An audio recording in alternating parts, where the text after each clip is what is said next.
Buenas tardes a todos. Vamos a continuar, porque hay que continuar. Esto sigue, la vida sigue y queda poco. Hoy quiero sintetizaros para que todos estén tranquilos del tema 6. El tema 6 es la inteligencia. La vamos a aplicar al contexto educativo. Doy por hecho que ya lo habéis visto en una de las asignaturas de psicología básica. En el libro que estamos siguiendo de Norfolk es el capítulo 4, por si alguien quiere consultar. Yo me voy a ceñir a esta presentación, que es la que he incluido en la carpeta que puede entrar. Y sin más dilación, voy a compartir e intentar ir explicando lo que tenéis. ¿De acuerdo? Bueno, sintetizar, voy a introducir, voy a ver los factores claves,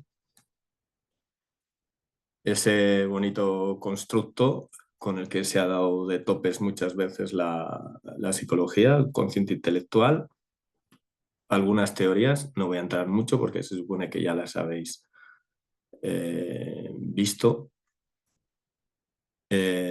Voy a trabajar lo que luego va a ser la asignatura del año que viene, los problemas de aprendizaje, muy sucintamente. Y también lo voy a querer aplicar al alumnado con altas capacidades, entre otras cosas también porque estoy viendo que hay personas interesadas en este ámbito y en este área que es muy bonita y que tiene muchas utilidades y aplicaciones para un psicólogo. Bueno, vosotros tenéis que ver que toda la inteligencia ha sido un tema muy, muy importante para la psicología y más para la psicología aplicada al contexto educativo. Probablemente sea un poco utopía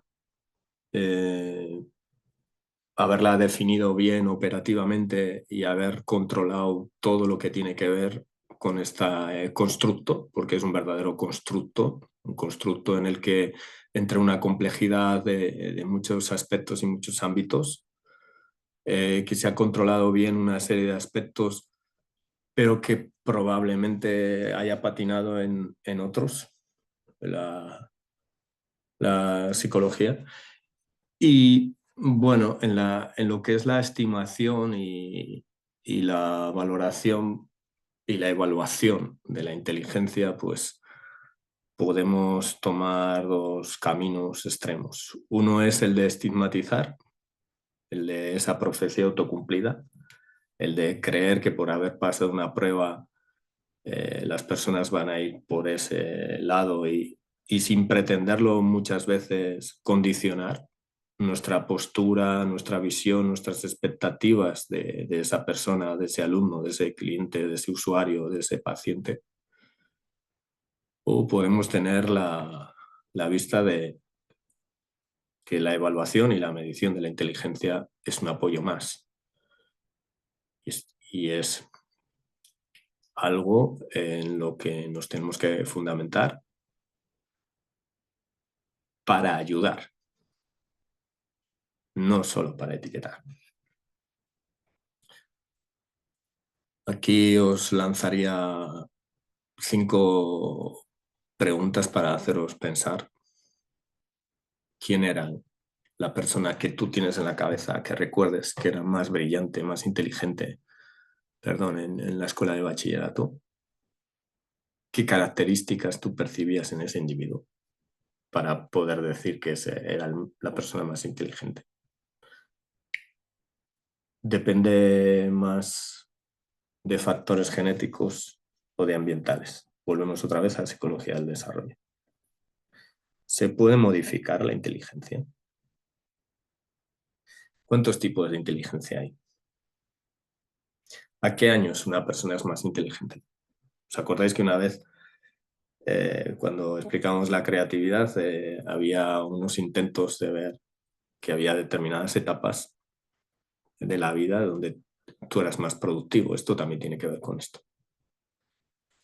Y bueno, aquí no soy muy amigo de los vídeos de, de los TED y del BBV, pero este está bastante bien. David Bueno es una persona mm, que es interesante que lo escuchéis. Y aquí lo dejo marcado, ¿de acuerdo? Lo veis cuando podáis. Pues, está relacionado este vídeo con varias asignaturas, no solo con esta. Le echáis un vistazo. Esto para pensar lo retomaremos y finalmente acudo a clase la semana que viene y darle pensad un poco en esto. ¿Qué teorías implícitas tenéis vosotros? ¿Qué ideas previas tenéis vosotros de la inteligencia? ¿Cómo lo habéis visto reflejado en vuestra experiencia? ¿Qué pensáis? Y tiene mucho que ver con estas 4 grandes preguntas que os dije de la psicología del desarrollo. Si pensáis que una persona es activa de su propio aprendizaje, si depende más de factores genéticos o ambientales, su desarrollo, y la inteligencia es desarrollo cognitivo. Todas las definiciones que podáis encontrar de inteligencia, aquí os pongo algunas. En definitiva, apuntan a una serie de cosas, unos mínimos, todas se repiten. Una de ellas, las principales serían entender que las personas difieren unas de otras en una habilidad fundamental, que es empecemos por comprender ideas complejas. Detrás de eso está la búsqueda de la inteligencia con ideas complejas. Otra idea fundamental de la búsqueda de entender la inteligencia es qué diferencias hay en cómo nos adaptamos eficazmente al entorno. Otra pregunta fundamental que está detrás de la inteligencia es cómo aprendemos cada persona de la experiencia. Otra pregunta fundamental es cómo encontramos los estilos y las formas de razonar. Y otra gran pregunta que lleva a la gran definición de la inteligencia es cómo superamos los obstáculos mediante la reflexión. Comprender ideas complejas, adaptarnos al entorno, aprender de la experiencia, encontrar formas de razonar y superar obstáculos. Ahí está el meollo de las definiciones que encontréis de inteligencia. Ahí está el meollo de por qué yo investigo sobre la inteligencia o aplico e intervengo sobre la inteligencia en estas 5 grandes cosas. Por otro lado, en todas estas siempre, a pesar de que estas diferencias individuales puedan ser sustanciales, nunca son completamente consistentes. Las características intelectuales de una persona pueden variar en diferentes ocasiones, en diferentes dominios y se pueden juzgar con diferentes criterios. No ha habido una cociente de inteligencia universal. No hemos llegado a ello. El concepto de inteligencia es una tentativa de aclarar y organizar ese conjunto complejo de fenómenos. O igual estamos hablando de varios fenómenos.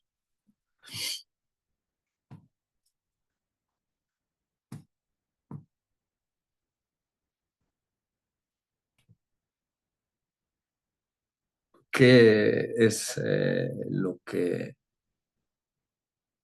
ha sustanciado un alto cociente intelectual? Pues vemos que hay una correlación media con el desarrollo académico y profesional, media alta con el mayor nivel de ingresos, media alta con la calidad de vida y media con el bienestar subjetivo. Fijaos los predictores del rendimiento académico con aptitudes con P, medidas de rendimiento, los famosos test y las técnicas de estudio en las cuales se refleja solo el 11% realmente del desarrollo de la inteligencia. ¿Por qué? Porque por mucho que haya buenas técnicas de estudio, solo son útiles para vencer los primeros temores con los que convives al iniciar el sistema educativo, al iniciar en asignaturas distintas. Eres tú el que tiene que marcar y establecer una continuidad en unos hábitos, en unas rutinas. Las técnicas de estudio per se no te lo producen porque no es solamente una decisión cognitiva, sino entra la motivación, entra la emoción, entra un montón de aspectos.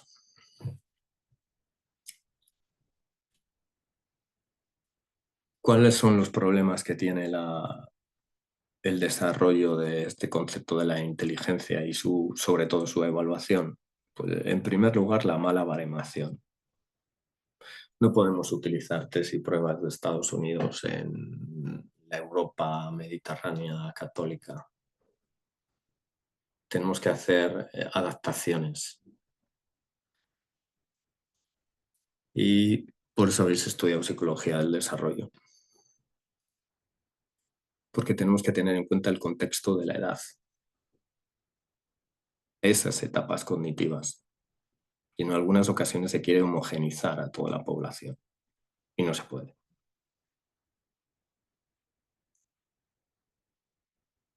Tenemos que ver también cómo se traducen, a qué idiomas y cómo. Porque no solo es una cuestión idiomática de lenguaje, es una cuestión también de contexto y de cultura.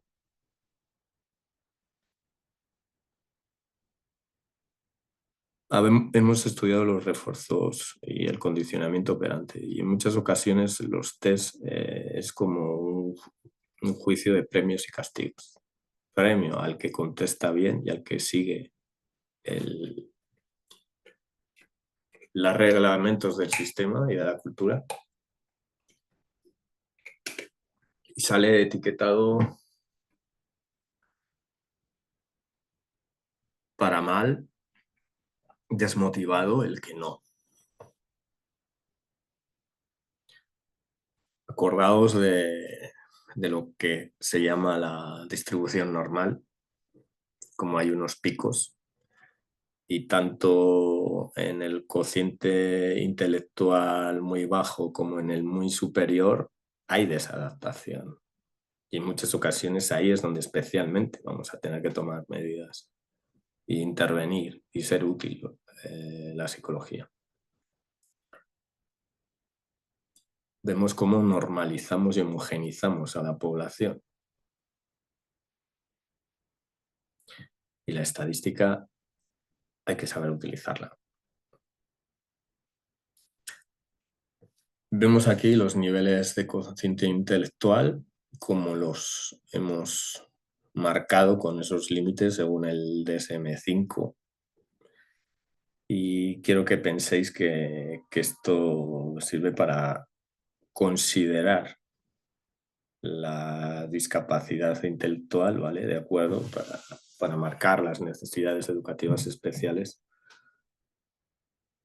Pero también quiero que tengáis en cuenta que los distintos niveles de gravedad se definen según el funcionamiento adaptativo y no según solamente las puntuaciones del CI. Eso es un indicador, no es la Biblia. Son necesarias las experiencias y la valoración clínica para interpretar los resultados de las pruebas y para poder evaluar el rendimiento intelectual. Tenemos que convivir con esas personas que estamos valorando. No son números. Ni podemos establecer, dictar intervenciones que solo median de una evaluación que hemos hecho en un determinado momento, en un determinado lugar. Acordaos del potencial, tanto para la creatividad como para la inteligencia. Bueno, la medición de la inteligencia, sabéis que arrancó con Binet, y esa primera prueba era un tanto tendenciosa. De lo que quería ver es quién podría aprovecharse y aprovechar el sistema educativo, quién tenía derecho. Se veía la edad mental, el promedio de ese grupo de edad. Pero ¿quién decide quién es el grupo promedio? ¿Cómo contextualizo eso? Quiero que suenen los nombres. Terman, que hizo la adaptación y lo estandarizó en Estados Unidos, y de ahí viene la escala de Stanford-Binet, porque lo hizo partiendo de Binet y lo hizo en Stanford. Y cociente de inteligencia, que parte de esta escala, que es lo que compara la edad mental y la edad cronológica.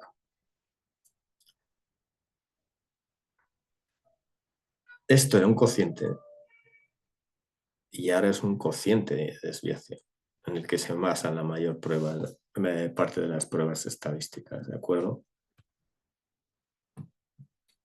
¿Cuál creéis que es el problema del CEI? Esto sería una buena pregunta.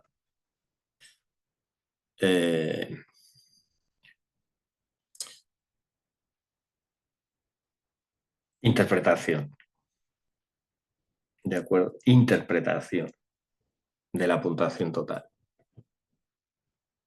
y medida de la capacidad funcional aquí y ahora, en este momento.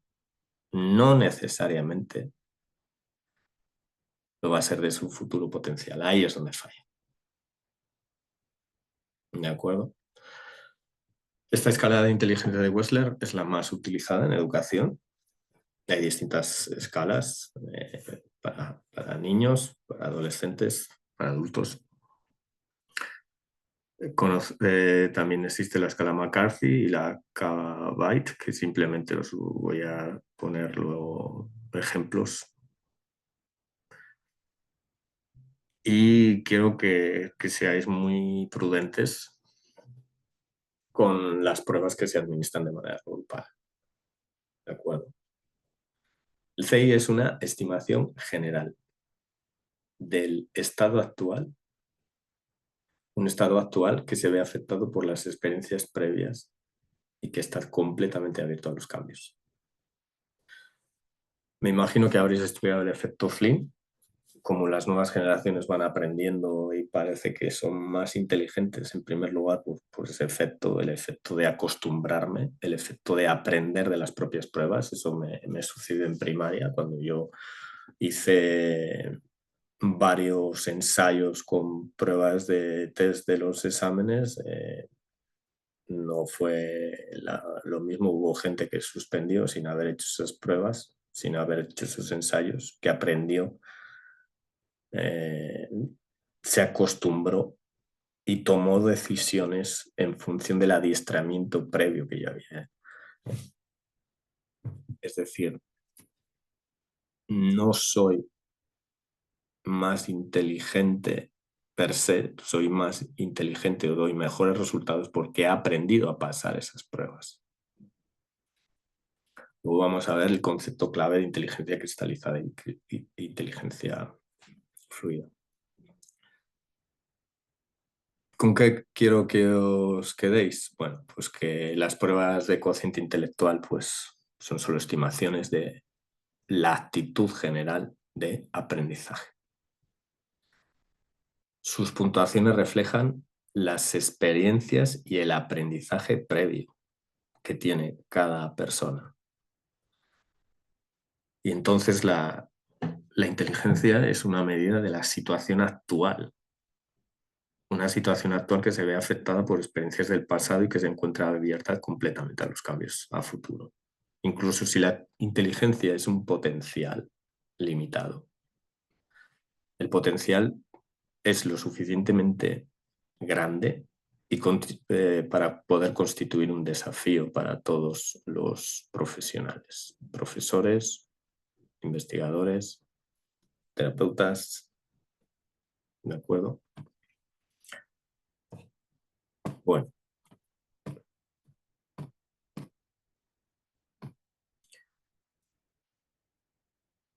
vamos a pasar a las teorías de la inteligencia. Como ya os he dicho, existe el factor general que estudiaba Sperman y también unos factores específicos involucrados. Así empezó, general y factores específicos. Como ya os adelantaba, este fue Raymond Cattell. La inteligencia fluida es la que tú reflejas independientemente de la acumulación de conocimientos que tú tengas. Es la que reflejas en la que cuando en un examen de matemáticas a ti te cambian el planteamiento, tú eres capaz de dar con que ese problema, cómo se hacía, aunque no sea repetir las mismas pautas que ya te habían enseñado. Es una capacidad de procesar y de razonar. Y habla mucho de la inteligencia general.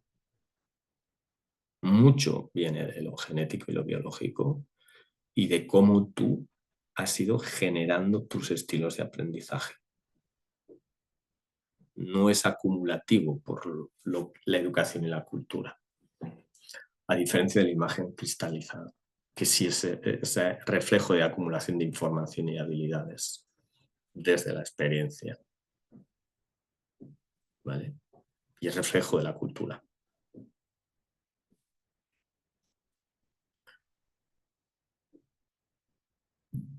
Donde vemos la inteligencia fluida serían los problemas nuevos que requieren pocos conocimientos previos, por ejemplo, la detección de patrones, en la que están hechas muchas matrices de test de inteligencia. Esas secuencias de imágenes en las que nadie te ha enseñado a hacerlo, pero tú vas con ello. ¿De acuerdo? Eso tiene que ver con la inteligencia fluida y la memoria de trabajo, en cómo recordar y usar la información aprendida. ¿De acuerdo? Perdón, a diferencia de la inteligencia cristalizada, ¿vale? Que es así, necesito acumulación. La inteligencia fluida la podéis desarrollar, puede que tenga su pico entre los 20 y 30 años. En cambio, la inteligencia cristalizada, que si es por acumulación, pudiera ser que cuanto más desarrollada la tengáis es en la adultez tardía o incluso en la vejez. La fluida es percibir relaciones, formas, conceptos, resolver problemas, series de números, patrones de imágenes, pensamiento visual, razonamiento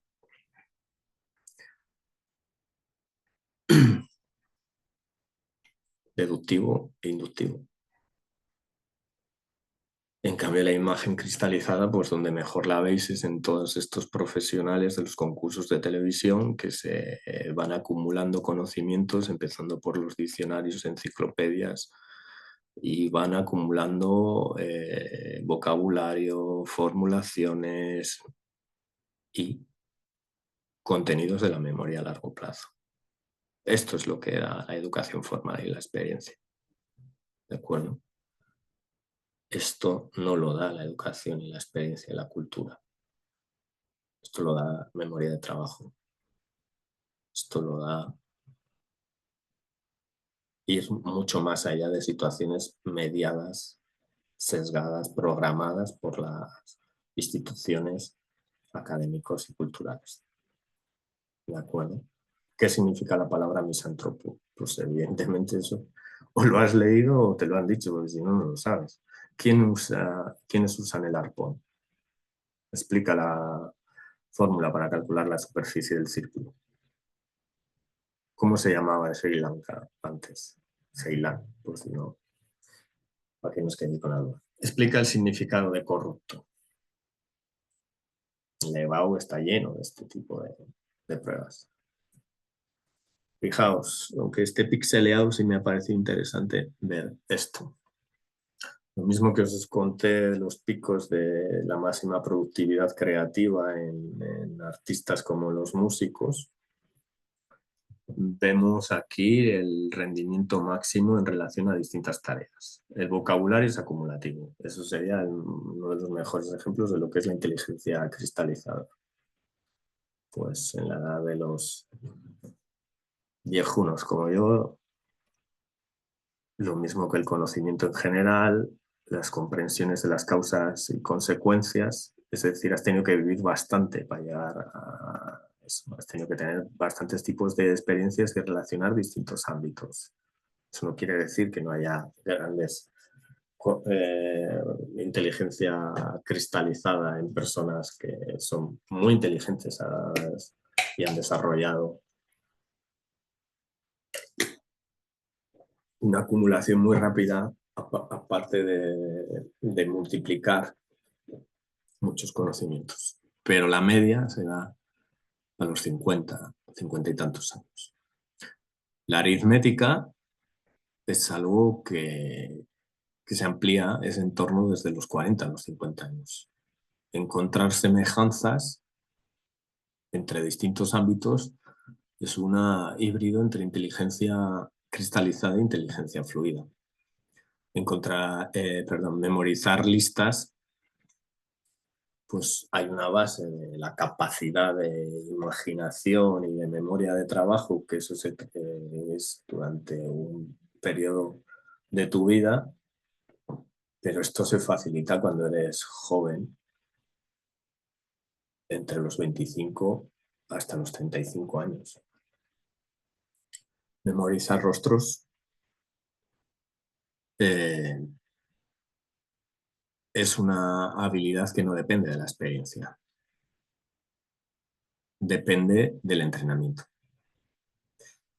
Completar una imagen, lo mismo, incluso antes, en vuestra edad más o menos. Ordenar una serie de imágenes. Fijaos que memorizar listas, memorizar rostros, completar una imagen, ordenar una serie de imágenes, armar un puzzle, armar bloques, reproducir un diseño geométrico, asociaciones numéricas. Muchos videojuegos se basan en esto. Y fijaos la edad de los gamers.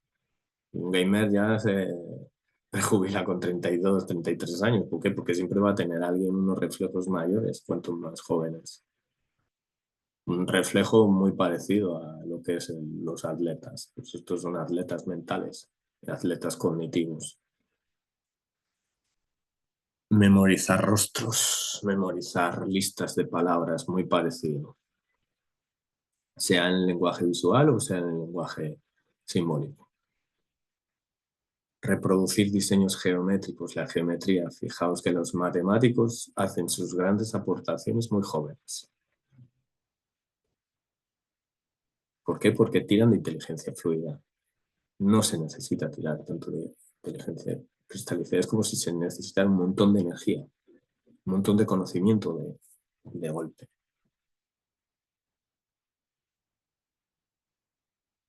Pero sobre todo de una inteligencia que no dependa de la acumulación de conocimientos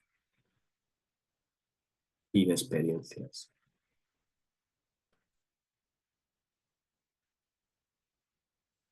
Me imagino que os habrán contado sobre las inteligencias múltiples del Howard Gardner. Aquí abriré un debate. ¿Qué os parece a vosotros?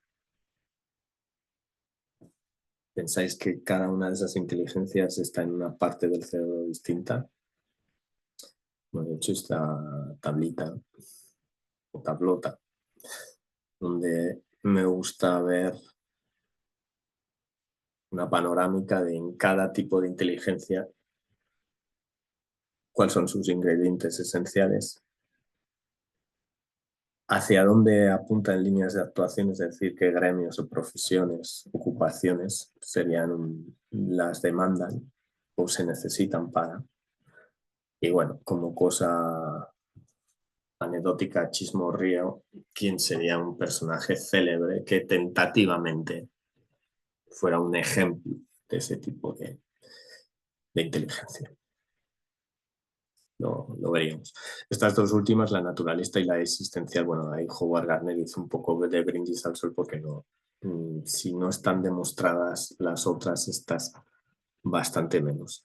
Ahora, a la educación le ha servido bastante esta teoría.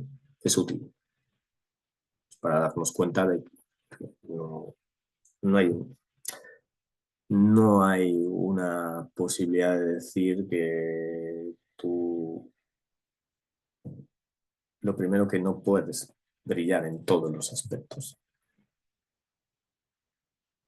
y que en ocasiones nuestros tipos de razonamiento pueden ser muy altos en función de los ámbitos y de los aspectos en los que nos movamos.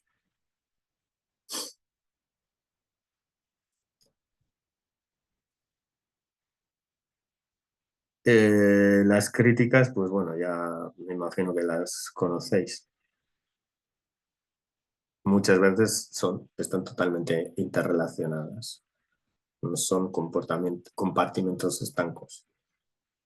Existe una fuerte correlación y no solo matemática. Otras, pues no solamente está mediando la inteligencia, sino también la personalidad, los estilos cognitivos, ¿no? Y bueno, pues aquí os quería hablar de los puntos fuertes, para qué sirve esto y por qué no ha terminado de desaparecer por muchas críticas que se le haya hecho.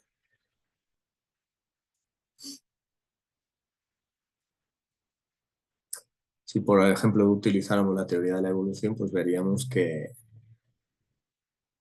Darwin daba alto en un montón de estos tipos de inteligencia, porque para poder llegar a esa teoría explicativa que nos narra, que nos cuenta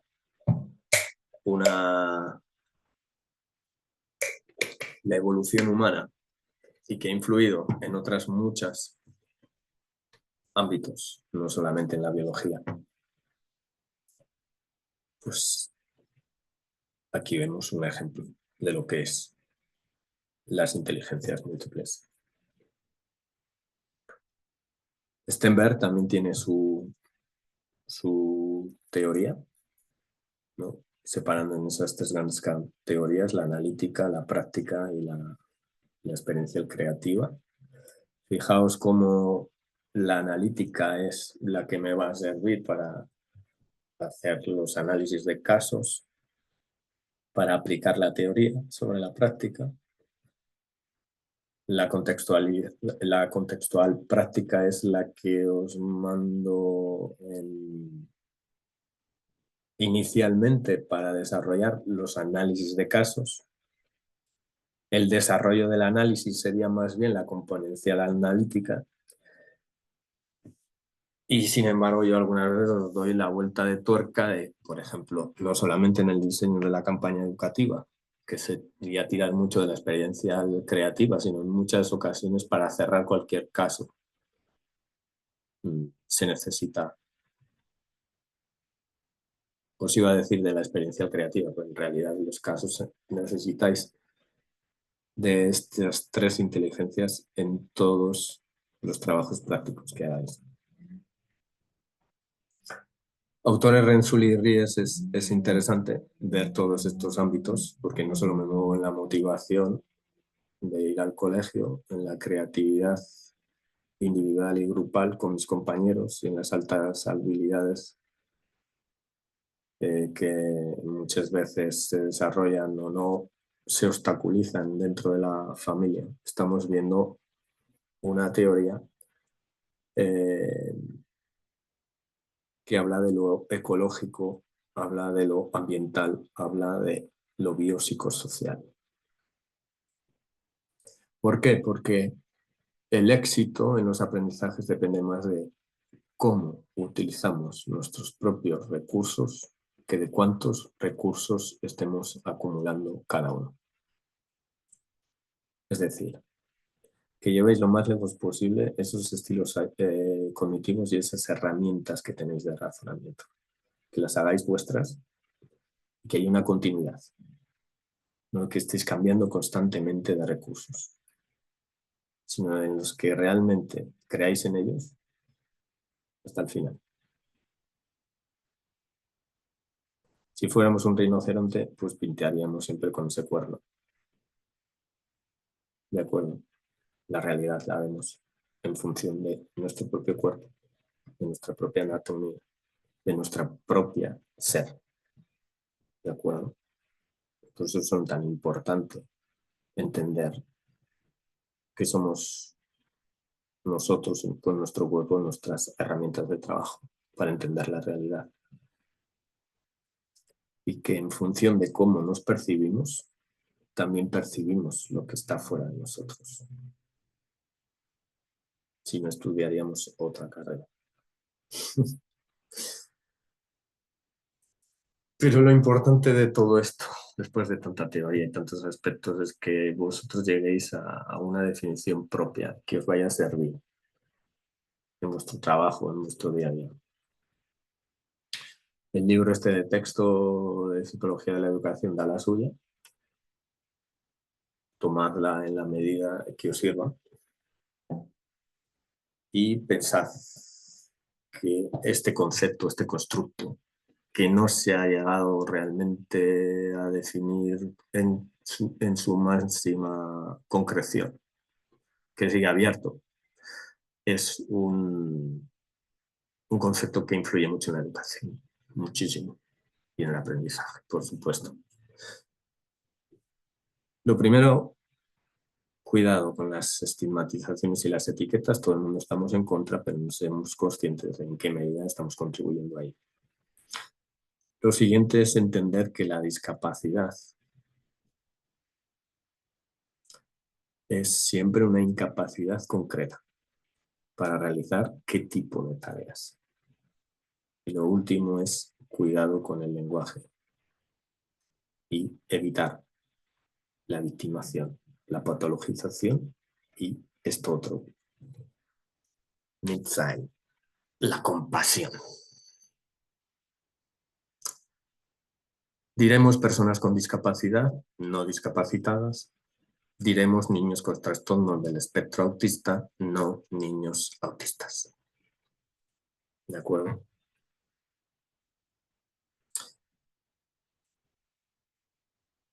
Esto vais a dar una asignatura con todo ello, pero quiero que seáis conscientes de para qué se aplica también esta asignatura.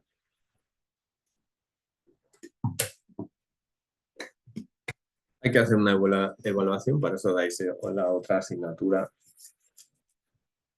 de evaluación. Esos diagnósticos son vitales para no convertir en víctimas de indefensión aprendida, para no condicionar y determinar la vida de una persona con esas categorizaciones que hacemos, en las que no estamos ayudando. Es decir, el fin de nuestro trabajo es apoyo, no es estigmatizar y condenar en forma de indefensión aprendida. Es brindar apoyo y ser útiles. TDAH, perdón, que siempre lo digo mal, trastornos de la comunicación, problemas emocionales, discapacidades intelectuales, problemas de salud, impedimentos sensoriales, TEA.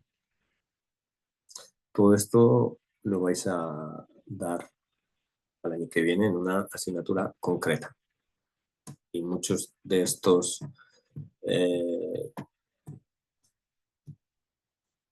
patologías pues van a ser vuestra vida. La vida de algunos, perdón.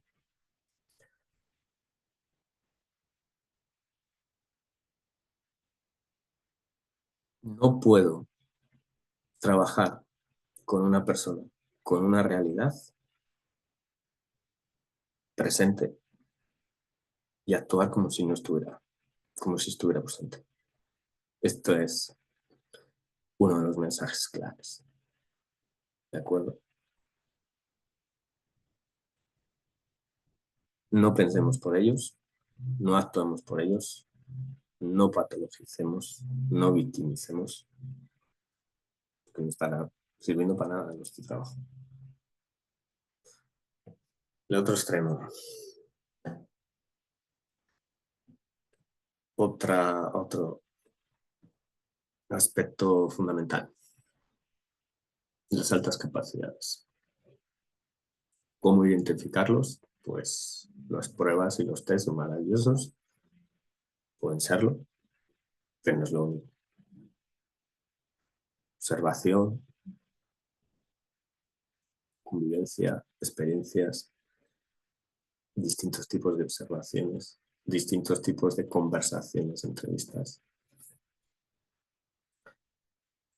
Y no solamente están los test de inteligencia, están las pruebas de creatividad. Por eso incidí antes de Semana Santa en la creatividad. Fijaos qué conceptos metemos que todavía patinan mucho, pero bueno. Precoces. Un niño, un adolescente precoz es una persona que desarrolla inusualmente una determinada capacidad muy por encima de su edad. Pero es un determinado tipo de desarrollo concreto. El talento simple es un rendimiento superior en un determinado área y un talento múltiple es en varias áreas. Estos son los que dan pie a la polimatía creativa, es decir, a las personas que desarrollan distintos tipos de oficios, que conectan distintos ámbitos. Altas capacidades son una estimación de pruebas psicométricas a partir de la baremación de esos puntajes 125, 130, 135. Y superdotado es alguien que presenta un nivel superior en una amplia gama de actitudes, de capacidades y que terminan aprendiendo con mucha facilidad en cualquier área. ¿De acuerdo? Aquí os marco una serie de reflexiones. Si el niño es tan capaz intelectualmente, sin ningún tipo de intervención especial, puede progresar él solo o siempre va a necesitar apoyos. Somos flexibles en cómo enseñamos. Estamos abiertos a intentar comprender actitudes inconformistas de muchos de nuestros alumnos. Permitimos un libre intercambio de ideas. Aceptamos la existencia de más de una solución para un problema. Esto es fundamental para la creatividad. Esto es fundamental. El no hacer las cosas solo de una determinada manera. El ir más allá del determinismo. ¿De acuerdo?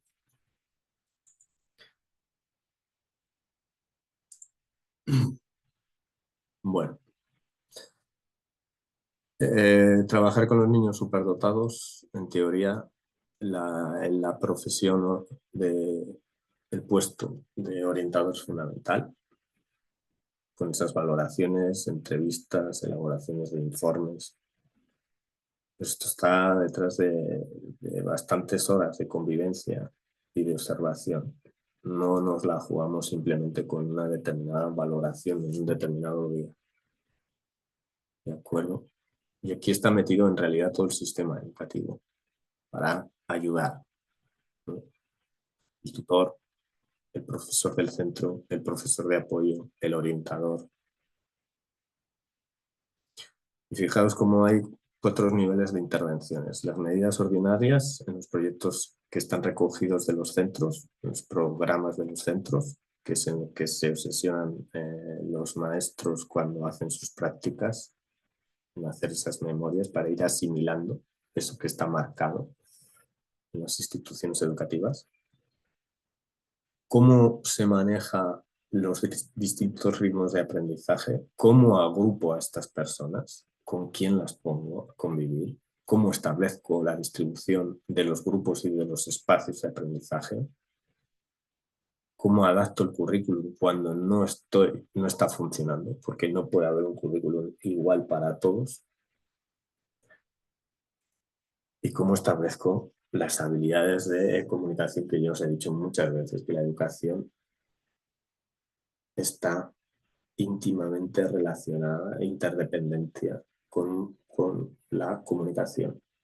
En muchas ocasiones podríamos estudiar la educación como un proceso de comunicación. Hay que desterrar mitos, bulos, desinformación. Los superdotados deben sobresalir en todos los aspectos de su desarrollo.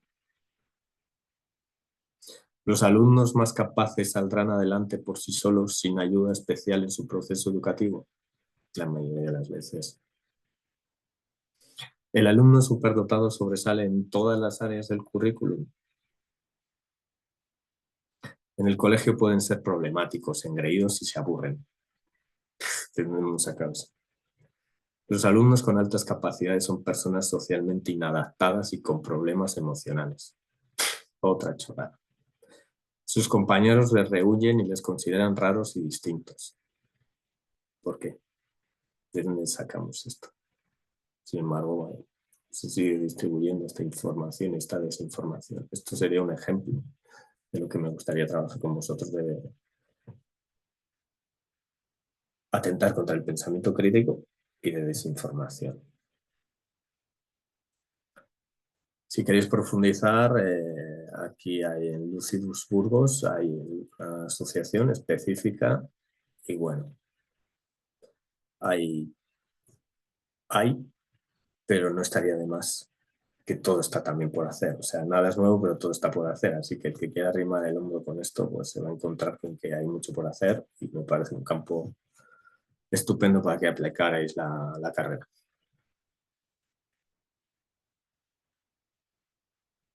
Bueno.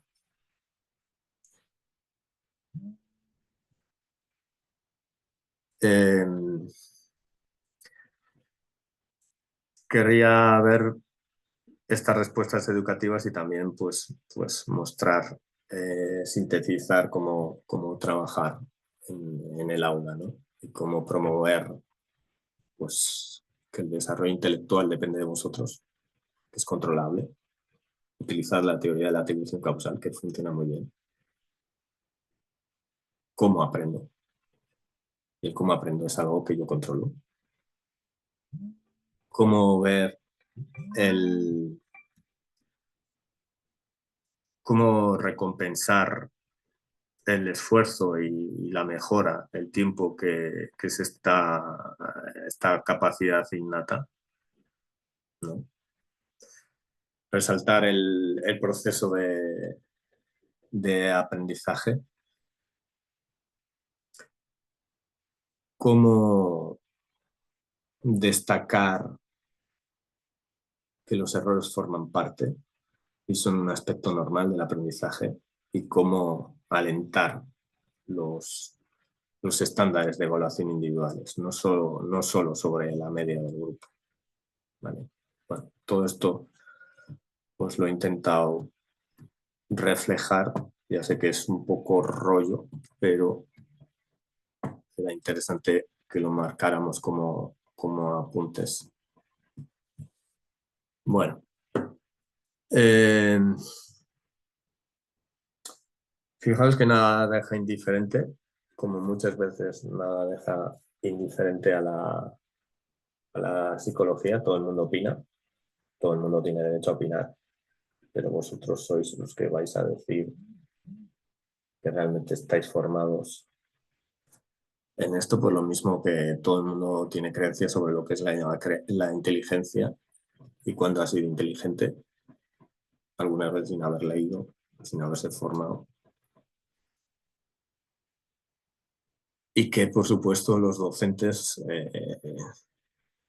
necesitan y necesitamos formar a los docentes porque ellos tienen unas creencias epistemológicas y unas concepciones, unas teorías implícitas que están influyendo a desarrollar qué determinadas prácticas institucionales que están disfrutando o padeciendo los alumnos. Entonces la labor nuestra es reorientar desde la investigación y desde las evidencias cómo tendrían que estar formados los profesores. Y los profesores son la base de todo el sistema educativo. Y bueno, aquí para finalizar simplemente os quiero hacer un bosquejo de las escalas, de algunas escalas, de algunas pruebas, como el WISC-V para niños y K-BIT. El WISC tiene unas partes de comprensión verbal,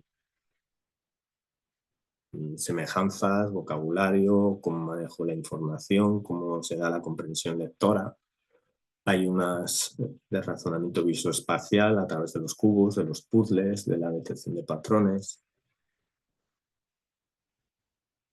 Unas escalas de razonamiento fluido que se basan en matrices sencillas, en balanzas, en aritmética. Hay una escala para la memoria de trabajo. Esos span de dibujos, las letras, los números.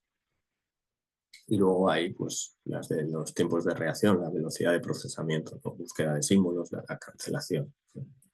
Aquí os pongo algunos ejemplos. Aquí estamos con las matrices y la detección de patrones, ¿no?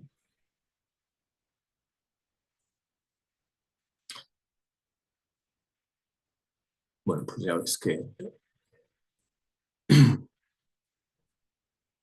cómo nos han taladrado con este tipo de pruebas.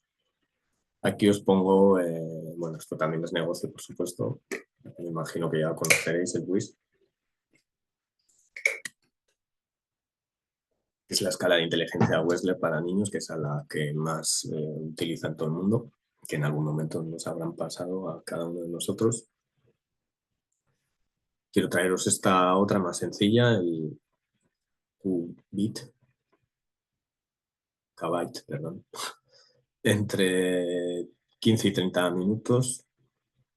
Esta lo bueno que tiene es que es para todas las edades. El screening que permita una apreciación rápida y datos para decidir luego con una exploración mucho más profunda. Hay una de vocabulario, las habilidades verbales, desarrollo del lenguaje, formación de conceptos, que se complementa con las matrices, habilidades no verbales y capacidad para resolver problemas. La capacidad para resolver unos problemas es el ARI, en la que hay una cohesión entre lo que es el constructo de inteligencia y el constructo creatividad. Creed en las pruebas que hagáis basado mucho en estos procesos de resolver nuevos problemas. Ahí va a ser fácil que os aporte sobre la inteligencia y sobre la creatividad.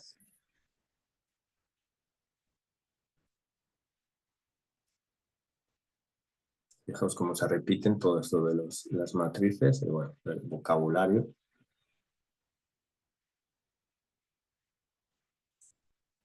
Y bueno, esto es una síntesis de mínimos. Esto es lo que puede entrar. Muy sencillo. Y ahí tenéis el capítulo 4. Si queréis profundizar, refrescar lo que ya sabéis de la memoria y cuando acabe también este curso podréis volver sobre ello si queréis como libro de consulta. Nos vemos pronto, espero. Y bueno, pues poco a poco. Sigo en contacto, como ya habéis podido ver todos. Así que ánimo que son pocos y cobardes y que queda poco. ¿De acuerdo?